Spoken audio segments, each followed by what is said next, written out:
We've gotten very used to the internet. We're constantly sharing information about ourselves and our private lives. Food we eat, people we meet, places we go, and the stuff we read. Let me explain it better. Right at this moment, if someone attempts to look you up, they will see your real identity, precise location, operating system, all the sites you have visited, the browser you used to surf the web, and so much more information about you and your life, which you probably didn't mean to share with unknown strangers who could easily use this data to exploit you. But not if you're using Tor. Tor Browser protects our privacy and identity on the internet.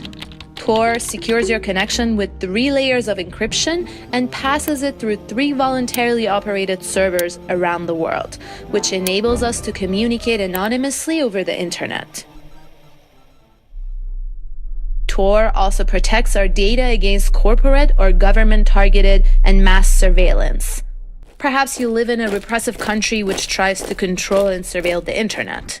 Or perhaps you don't want big corporations taking advantage of your personal information. Tor makes all of its users to look the same, which confuses the observer and makes you anonymous. So the more people use the Tor network, the stronger it gets, as it's easier to hide in a crowd of people who look exactly the same.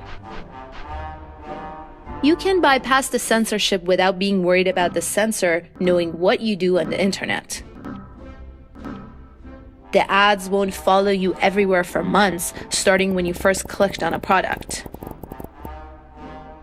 By using Tor, the sites you visit won't even know who you are and from what part of the world you're visiting them, unless you log in and tell them so. By downloading and using Tor, you can also protect the people who need anonymity, like activists, journalists, and bloggers.